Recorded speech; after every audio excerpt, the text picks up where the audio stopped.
With a spate of recent earthquakes above magnitude 6 hitting Taiwan, we ask what makes the country so vulnerable to natural disaster and whether the island nation is prepared for the next big one. Hello and welcome to Taiwan Talks, covering the latest global news and analysis from a Taiwan perspective. I'm Yin Khvat. Joining me in the studio to discuss this are Hong-yuan, Professor of Hydraulic Engineering at National Taiwan University, formerly Minister of the Interior and also Minister of Public Construction Commission. Professor Lee is an expert in eco-hydraulics and eco-hydrology, environmental disasters and disaster prevention. And Peng Chi-ming, President of Taiwan Disaster Industry Association and the founder and CEO of WeatherRisk Explore, which is a private sector partner of the UN Office for Disaster Risk Reduction.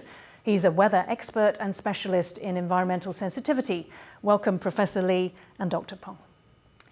Earlier, I spoke to Leo Bosner, a research fellow at Western Pacific Fellowship Project and former U.S. Federal Emergency Management Agency Planning Chief, currently a member of the International Association of Emergency Managers. As I mentioned in my intro, Taiwan has experienced a series of earthquakes very recently. Yeah. Professor Lee, what is happening in Taiwan to make this occur? Because we are in this area, actually is a collection between the continental plateau, so that will happen quite often. So we have to survive with the earthquake. Actually, the scale 6 is not a major earthquake in Taiwan, and especially in the eastern coastal area, it will happen very often. In year 1999, we have a 7.3 scale earthquake and caused a lot of casualties. Probably the casualty is about 2,400 people get killed because of that earthquake. And since that time, we started thinking how to restructure our government. Do we have to need a special ministry in charge of that? So actually, we're starting from the major earthquake in 1999. We start to learn and to prepare to study how we are going to make ourselves ready for earthquake. It's not just earthquake. Actually, typhoon is a more vulnerable to Taiwan. And now, of course, nowadays, drought, we also consider that as a disaster. So, Professor Lee, the recent spate of earthquakes are nothing unusual. It's quite normal. And so actually, from scientific point of view, we would rather to have a lot of earthquake, small scale, instead of we accumulate a lot of energy, then come out with the major earthquake, and they will cause casualty. So that's quite normal. I see. Yeah. Dr. Peng, the effect of climate change we've seen in the last year, very extreme weather events across Europe, places that didn't expect to see, flooding, this sort of extreme weather. What is the effect on Taiwan? Are we also seeing the effect of climate change? Actually, because before the climate change, Taiwan is also, beside the earthquake, we also suffer extreme precipitation, also typhoon, and this is from the weather. But after the global warming, the climate change will make the more extreme precipitation, and also some kind of the flood situation. However, this year in Europe, lots of the research scientists claim it is global warming because IPCC AR6 report claims this is global warming. And however, in Asia, no evidence, clear evidence, say it is global warming. But I think probably El Nino or something make last year or this year something happen. But we did not understand because right now the data in Asia and the research is not good enough to claim this. But let me tell you one interesting thing. For example, we can see China. In this year, in July to August, China suffered a very extreme drought and also very hot heat wave. And however, in this March to April, all of the China climate experts, they cannot predict the summer weather pattern. So it's, lots of people complain, what happened? They cannot predict next 2 months weather or climate. So sometimes we'll think the more extreme And more thing, we cannot image things that happen very frequently. Then we can say it's climate change. So are you saying that the weather in Taiwan itself is not clear whether it's being affected by climate change? Actually, I can give you a number. According to the analysis of Water Resource Agency, in the past, every 19 years, we are going to have a severe flood. Now, every 2 years, we are going to have a severe flood. In the past, every 19 years, we are going to have a severe drought. Now, every 7 years, we are going to have severe drought. So the dilemma we have is either flood or drought, nothing in between.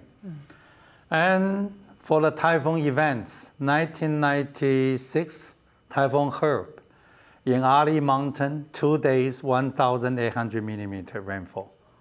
And 2009 Typhoon Morak, 3 days, 3,000 millimeter. That's the rainfall we are facing. And in the past, every every year, we have 4.5 typhoon will attack Taiwan. And for last 3 years, 3 years ago, 0. And last 2 years, 1. And that one, it does not even attack Taiwan. Just kiss Taiwan. Just kiss, stop by. So we are very afraid that the road and the strength of the typhoon, because southern part of Taiwan, central and southern Taiwan, 90% of the water were brought in by typhoon. If we don't have typhoon, that means we are going to facing a very severe drought. So in Taiwan, we cannot draw a very clear conclusion is what is happening. But I can just very confident to say that extreme weather conditions become normal. But the problem is, are we ready to prepare for that? Okay. So we just discussed how climate change is affecting the whole world, including Taiwan, and why the country's location above a major fault line in the Earth's crust makes it vulnerable. Now, Taiwan's second deadliest earthquake, you mentioned that, Professor Lee, was a magnitude 7.3 quake on the Richter scale that killed more than 2,000 people in 1999 in central Taiwan. Taiwan Plus's Rick Glowett reports. Let's take a look. It's been over 2 decades, but 40-year-old Ms. Huang still vividly recalls Taiwan's last great quake. She was in high school when the 7.3 trembler hit in 1999, killing more than 2,000 people. 我真是幸运，当时的我还在跟学姐讨论我们要不要回学校，可是离我们这么近的地方有一整栋大楼倒了，有人压在里面就没出来了。对，所以即使过了这么多年，20几年了，那个晚上发生的事情，包含那个声音，我都还记得很清楚。对，一辈子都难忘。 Taiwan lies at the junction of 2 tectonic plates, and earthquakes are a part of everyday life here, with more than 2,000 tremors a year. But the widespread destruction more than 2 decades ago, during what is known as the Gigi quake, was a watershed, forcing Taiwan to face up to its earthquake vulnerabilities. The buildings damaged here were transformed into a museum as a reminder of the devastation an earthquake can cause. 23 years after the Gigi quake, and Taiwan has once again been rocked by big tremors, raising concerns over whether the country can avoid another similar catastrophe.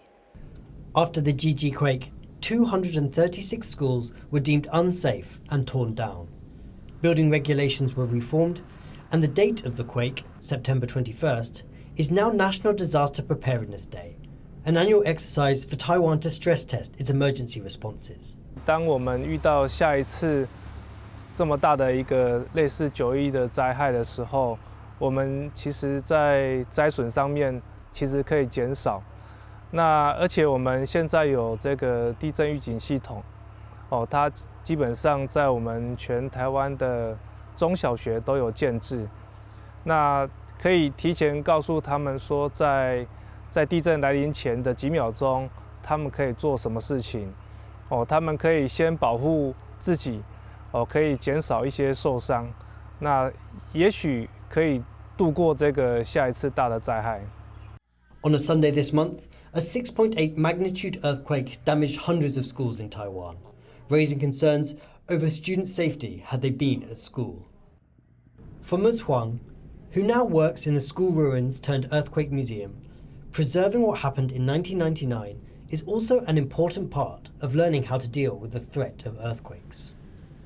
这个地方没有人死在这里，而且面对这么多人需要推广防灾教育的当下，不需要去拿这些情绪告诉他们有多恐怖。我们保存下来的那些教室，就足够让你知道地震真的很恐怖了。As Taiwan marks this grim anniversary in the country's history, it is also facing up to the fact that what it dealt with 23 years ago is still a very present danger. James Rayner and Rick Glowett for Taiwan Plus.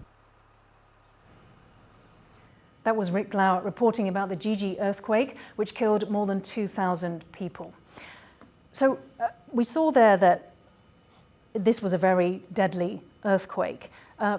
Dr. Peng, can I ask you, a quake is more deadly in a built-up area, obviously, and the effect of an earthquake we've seen, and also Professor Lee has mentioned, mostly on the eastern coast. However, Nantou is central Taiwan, and it is the only landlocked county in Taiwan. So can you tell us how the development of Taiwan's towns and cities, perhaps, has happened in relation to the areas that are more earthquake prone in Taiwan?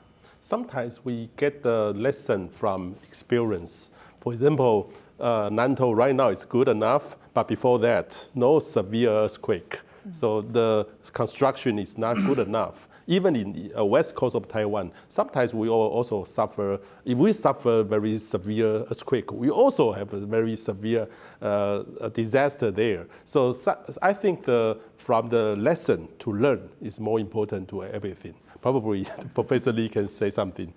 Actually, the earthquake is the most difficult things to predict. We don't know when it's going to happen. For example, actually, I'm more concerned is Taipei. The last major earthquake hit Taipei was 300 years ago. That means there's energy accumulate in this place is quite significant. And this place used to be a huge lake.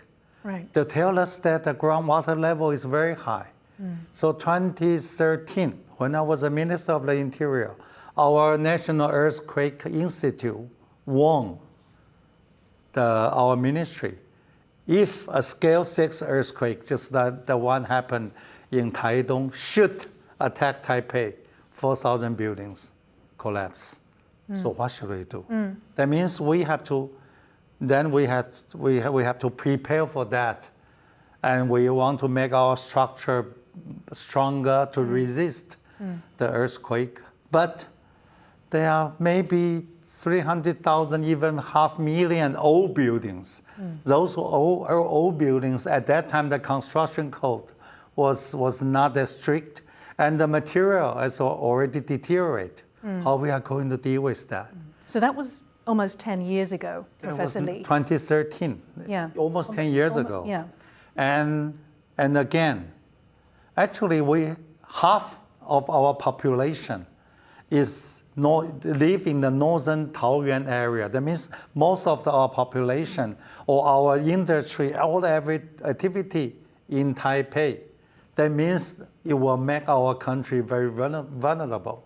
A medium-scale earthquake can make the country in chaos.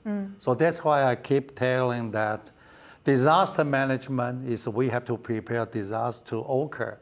But from the spatial planning point of view, we should professionally consider, is it smart enough? We have 8 million people, 9 million people live in the big Taipei area. Actually, it's not safe. So we should considering reallocate our industry, reallocate to our population. And just by doing that, I always promoting the idea. We just reallocate our capital to Taichung area. Just by doing that, our population industry will be evenly distributed in our western coastal area.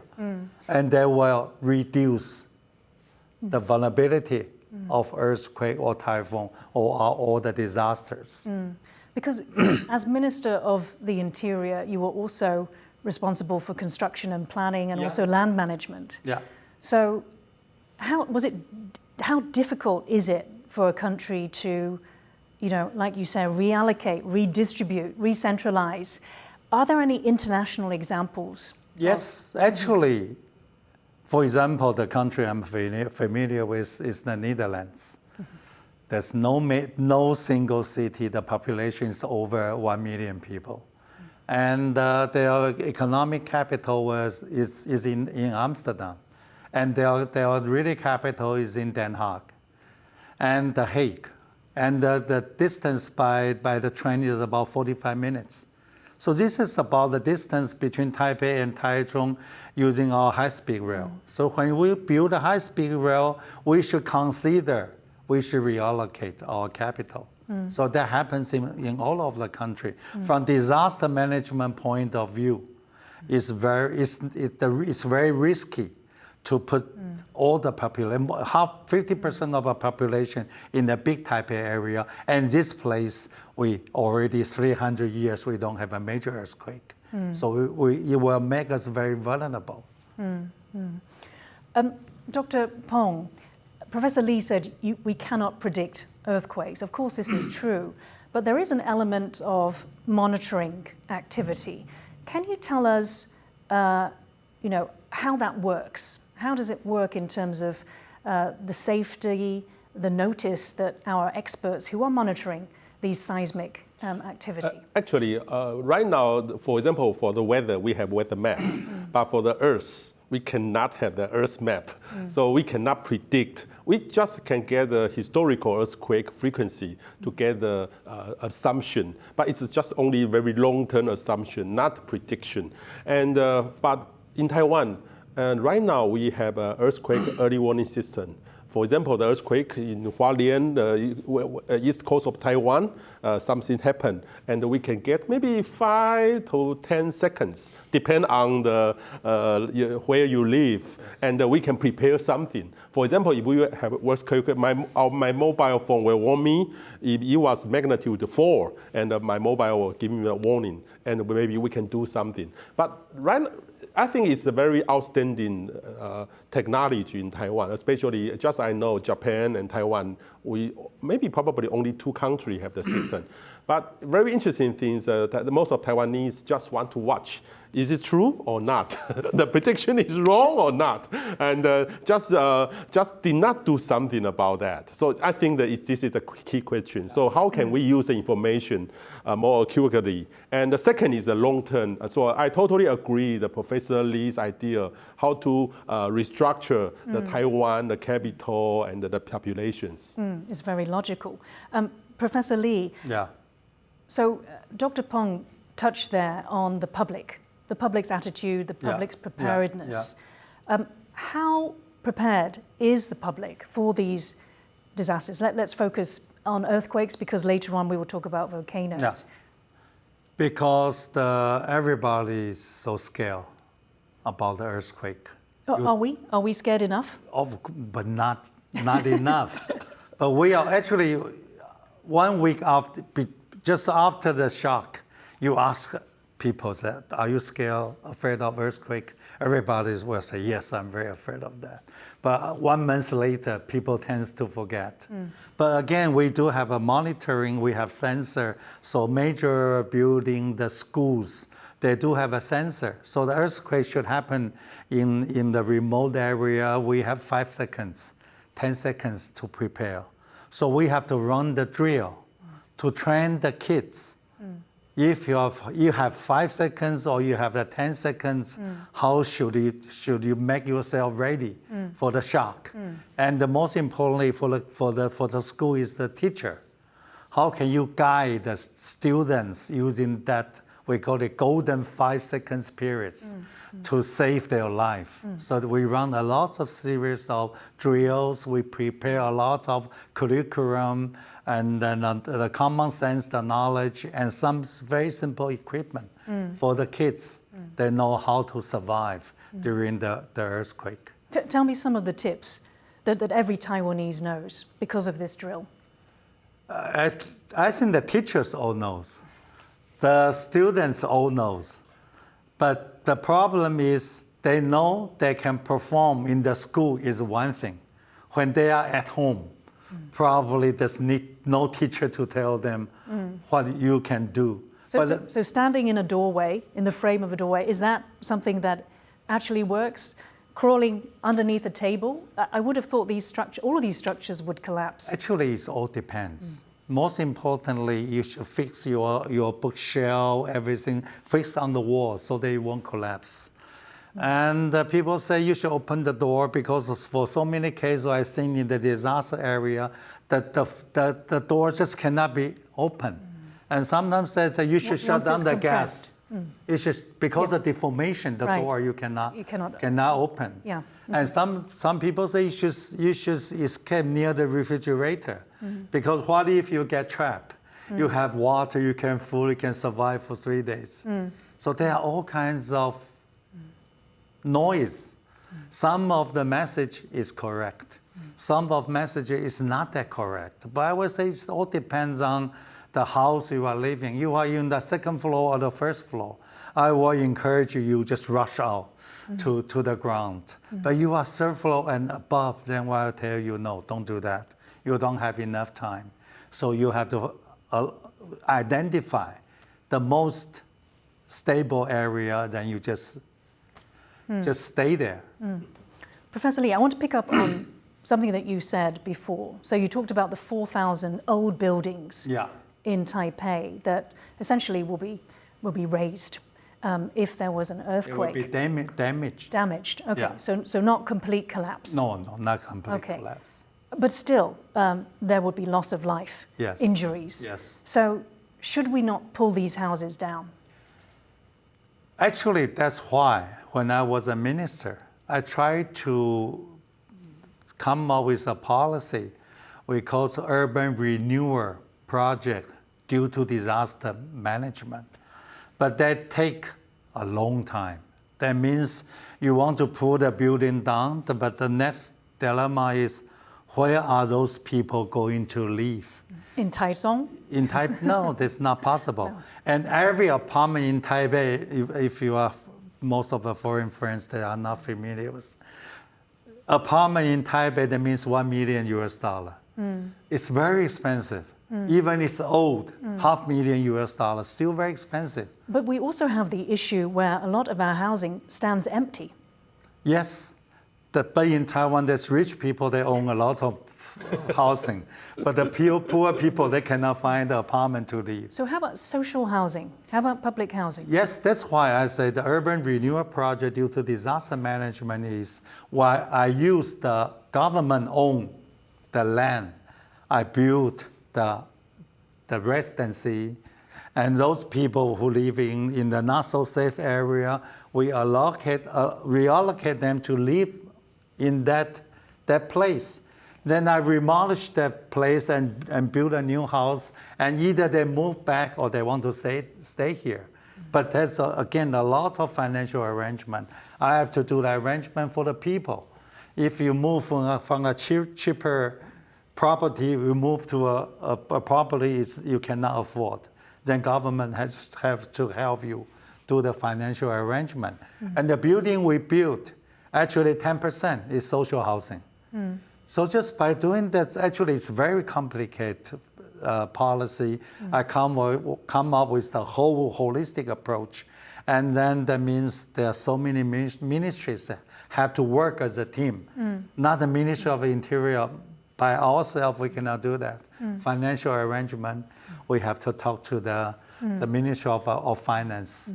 And the land, most of the land is owned by the Ministry of the Defense. So I have to talk to the military people. But this is what government does. This is what government is supposed to do. Yes, but this is not the Minister of the Interior. This is the Prime Minister's job. So I would say, yes, we have been through so many earthquakes, so many people get killed. So I always encourage, even I'm not in the government anymore, the country, the Prime Minister, the President should make that as a priority. It's an executive decision, essentially. Yeah. So the decision maker, they have to make that decision. But again, politically, the implementation government is city government. And the mayor won't do that because it will take at least 5 years.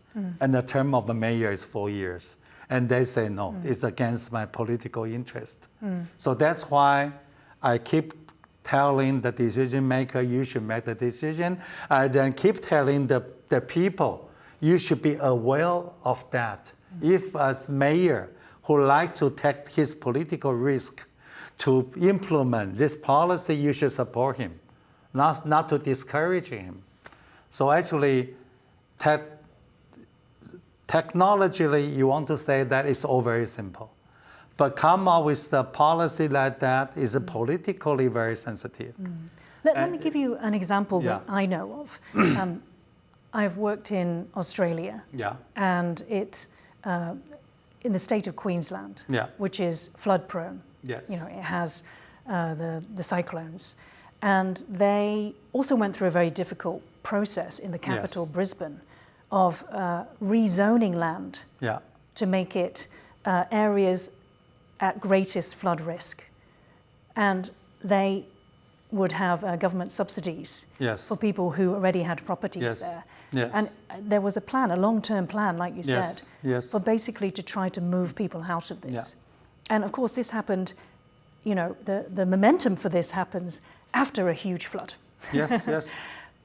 Actually, yes, we have already done the similar things. When I was the Minister of the Interior, actually our Water Resource Agency regularly we will come up with a map. We call it inundation potential map.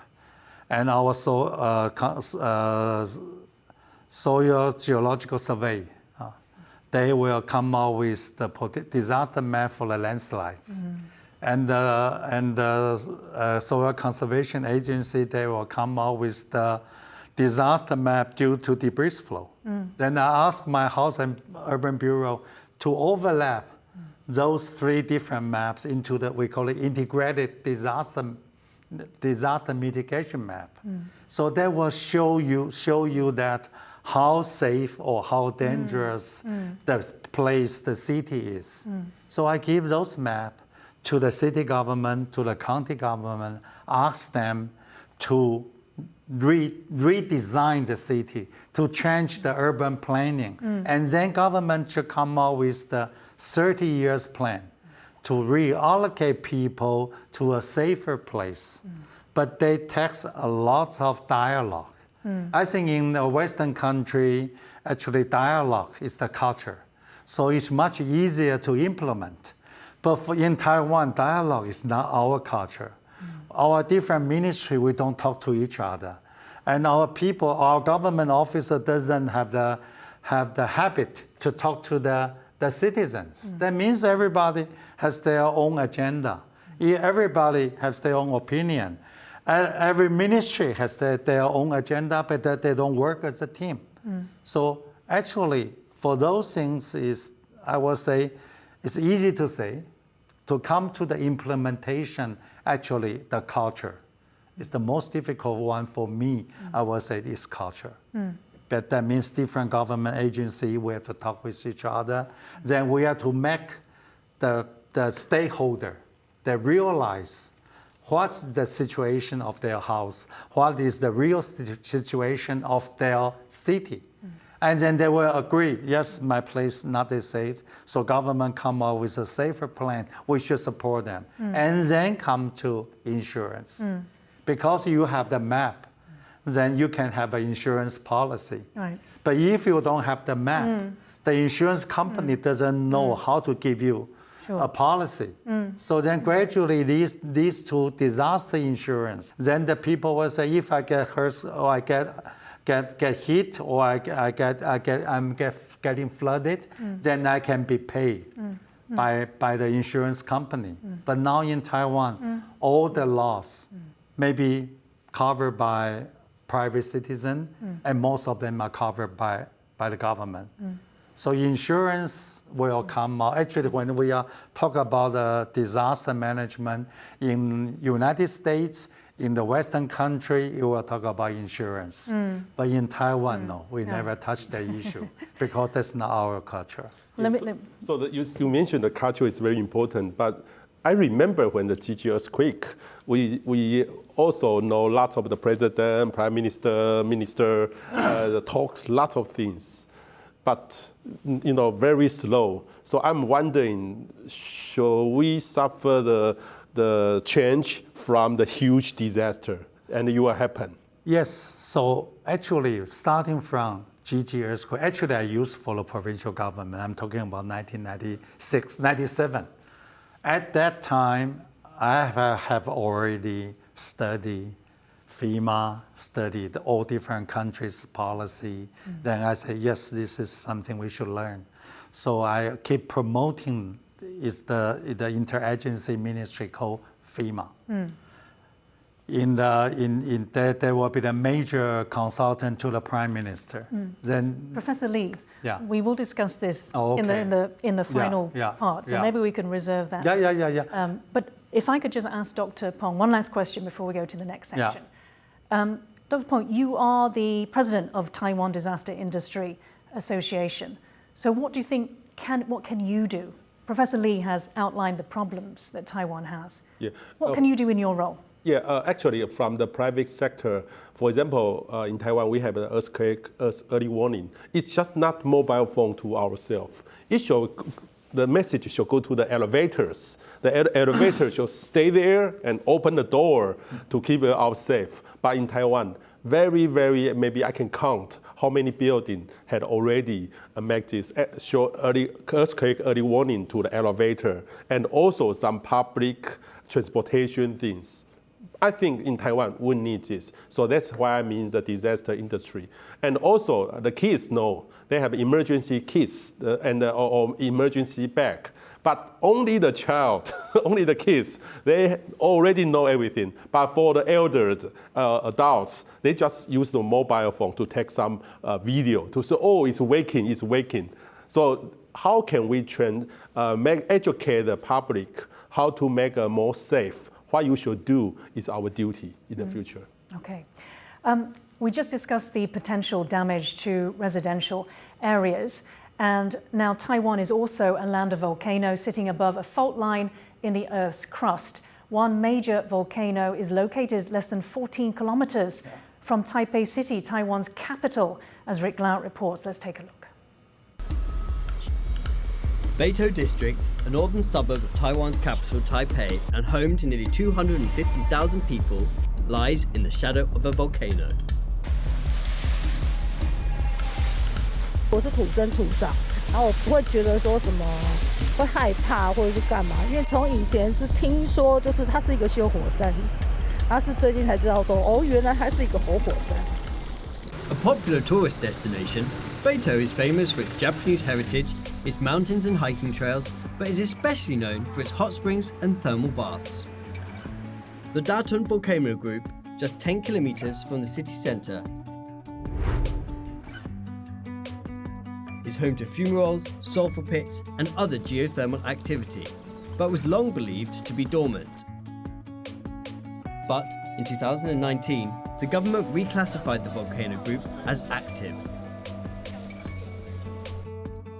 Scientists at the Taiwan Volcano Observatory revealed the volcano's magma chamber is just 8 kilometers below the surface, much closer than was previously thought. Researcher Yajun Lai and her team have recently stepped up efforts to monitor the area. They record seismic activity, measure fumarole temperatures, and test the gases emitted by the volcano as they try to predict when and where they might erupt.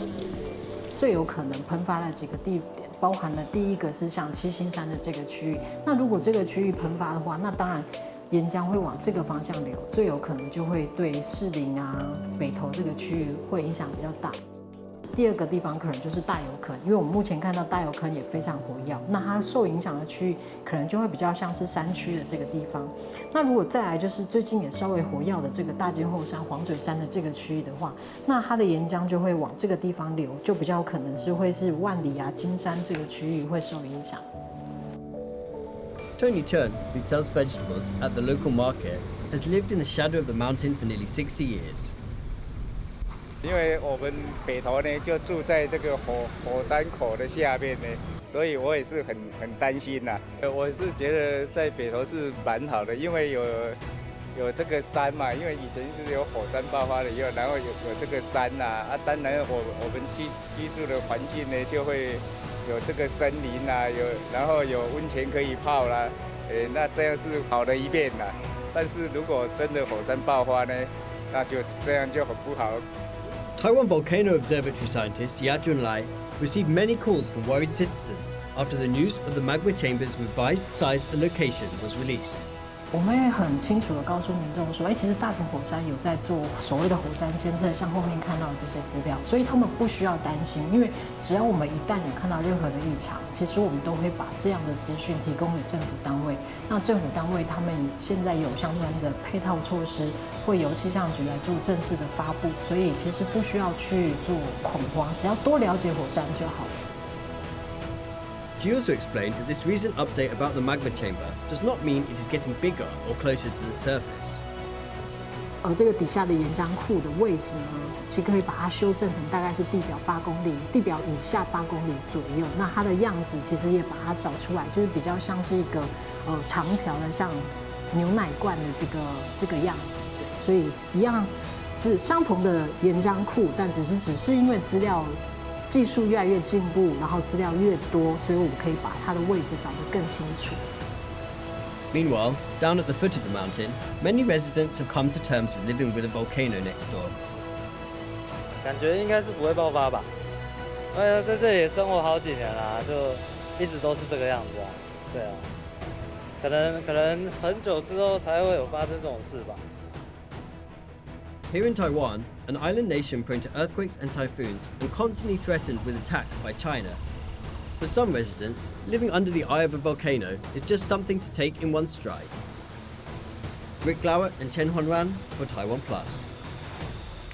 So that was Rick Glauert reporting. Professor Lee, you talked about the 5-10 second notice that we would get for earthquakes. Yeah. For volcanoes, it's a little bit different. Actually, I would say volcano. Just be cautious and don't panic.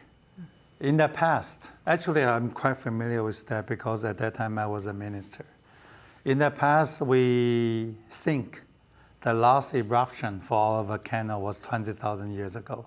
That means it's dead, it's not going to erupt.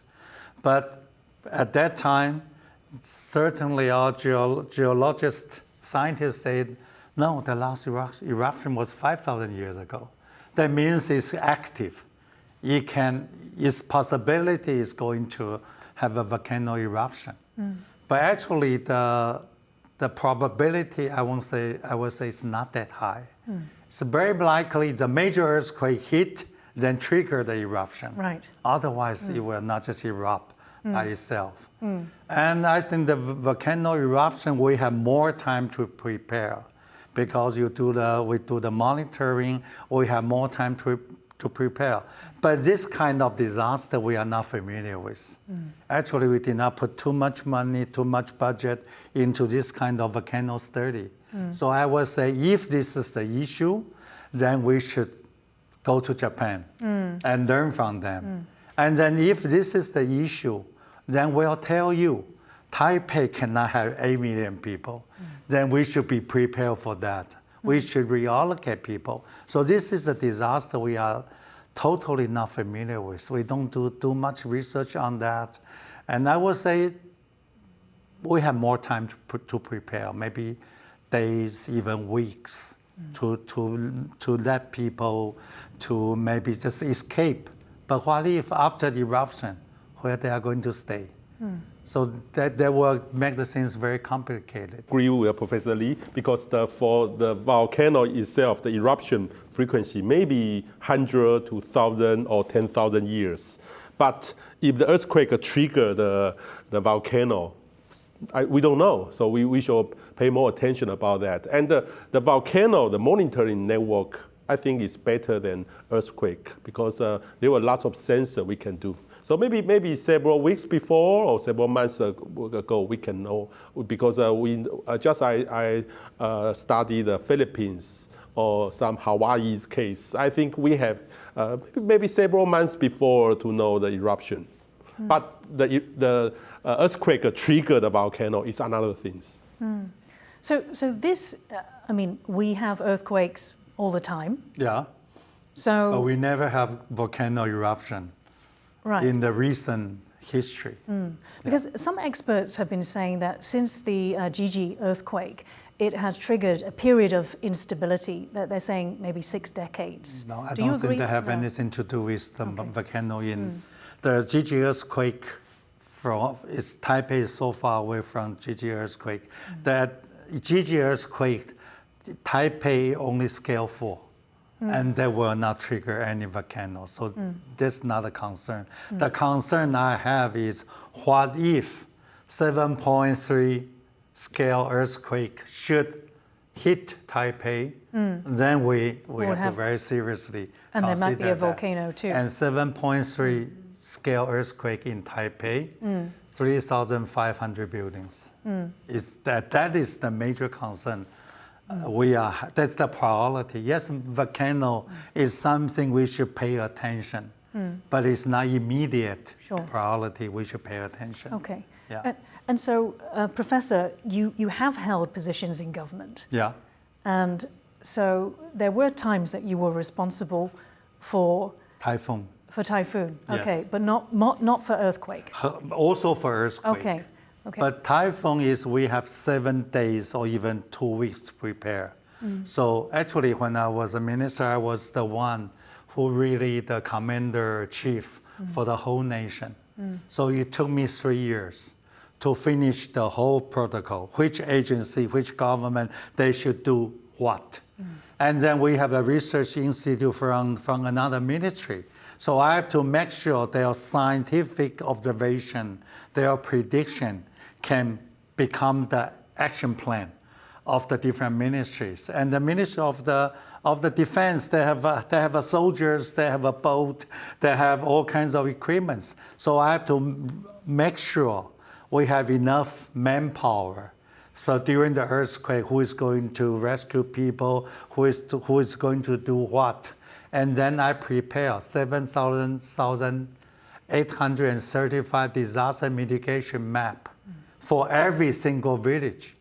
That means every village in Alisan, in such remote area, the chief of the tribe, he can read the map and he knows when the typhoon comes, where is the landslides, how we are going to escape, how we are going to rescue people, and where is the safe place for the shelter, and who is going to run the shelter.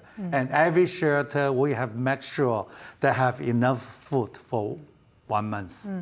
So I told my chief of the firefighting department, every single village, no matter how remote it is, no matter what happened, they have to have the capacity to survive by themselves for at least 7 days.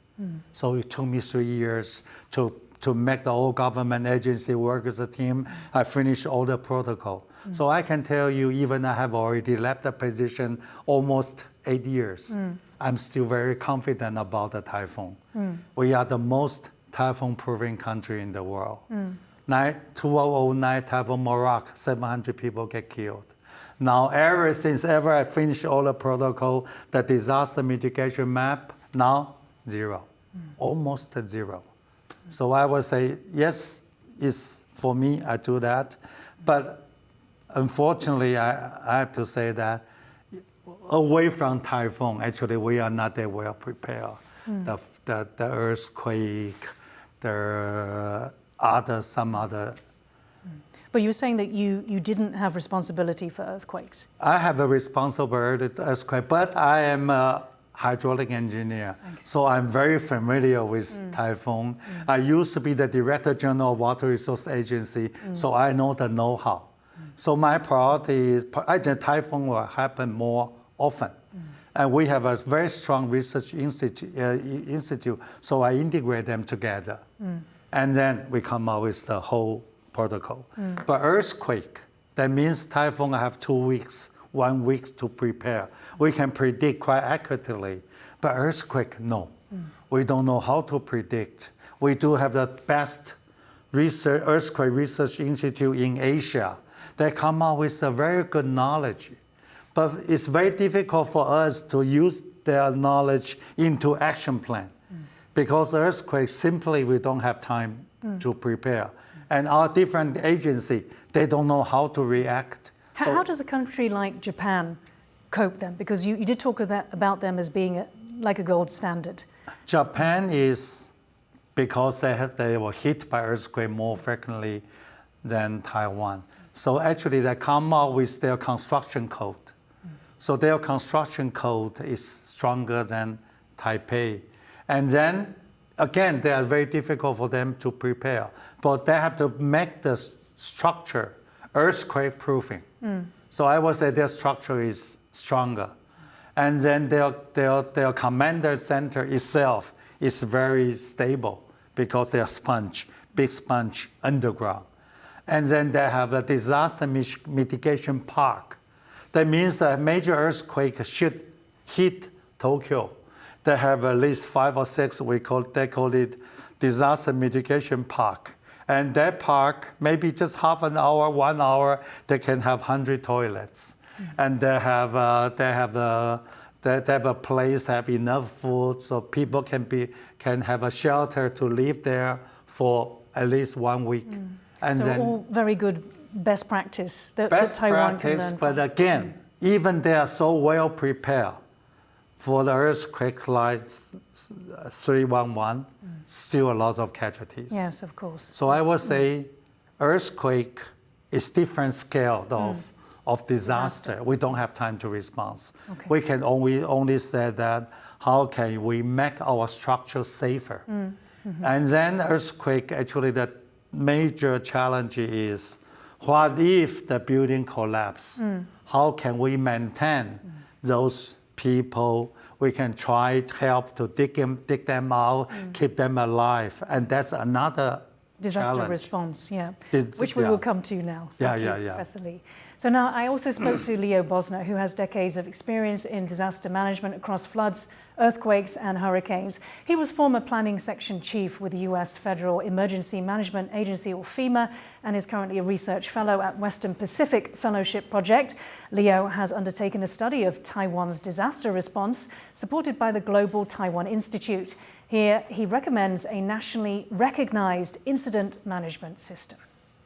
In any large disaster, large incident, if there are a lot of different agencies involved, police, fire, medical, military, civilian, it's imperative that they be working together and know what the other ones are doing. If they don't, there can be confusion, there can be inefficiency. In Japan, they do not have incident command systems. So after their big earthquake in 2011, all these different fire departments went up there to the disaster area. When they all got together, they had to waste an entire day just getting organized because they didn't have a standard system. That's problem one. In the United States, on September 11th, 2001, during the terrorist attack on the World Trade Center, the police department and the fire department did not work together. They did not use incident command system. So when the second tower was going to collapse, the police helicopter reported it. The police radios told the policemen in the building, get out, get out, get out. The building is about to collapse. But in the confusion, nobody realized that the police radio did not go to the firefighters. So the police evacuated the building. The firefighters never got the message. The building collapsed, and more than 100 firefighters died because they did not have an incident management system. Can you take me through some of the recommendations, maybe starting with the all hazards agency and the single lead agency? In the Taiwan plan, they try to set it up like one agency is responsible in case of a fire, one's responsible in case of an explosion, and one's responsible in case of a toxic gas leak. And in the 2014, I guess it was the Kaohsiung tragedy, all three of those things happened at the same time. So these government agencies actually spent hours at night trying to figure out, what do we do? Who's in charge? What are we supposed to do? And in the meantime, there were about 300 people injured. And if they needed medical help, none of those ministries, as far as I know, had medical teams. So it just was a very impractical thing. They should be set up to say medical, search and rescue, fire suppression, whatever is needed, rather than type of disaster. So in your experience, if Taiwan had a all hazards sort of organization in terms of disaster response, what difference would that have made in this instance? Well, normally in the FEMA type system we have in the US, you have a chain of agencies right down to the local level. There's a national level, FEMA, there's a state level, there's a city level, and these people are all in touch with each other.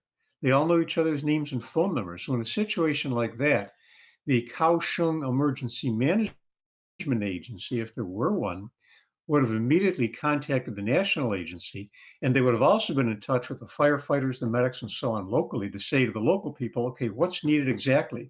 And they'd bring it together so that then the local emergency management agency could go immediately to the national group and say, look, we don't need search and rescue.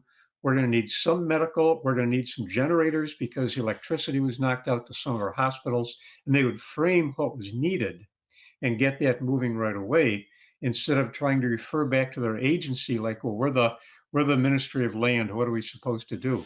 They would look at the needs and communicate those needs quickly to the national level so they could be addressed. Taiwan, of course, is experiencing increasing threats from China. Can you tell us, if we were to be attacked without any improvement in our system, what do you think would happen? Look at what's happening in Ukraine right now.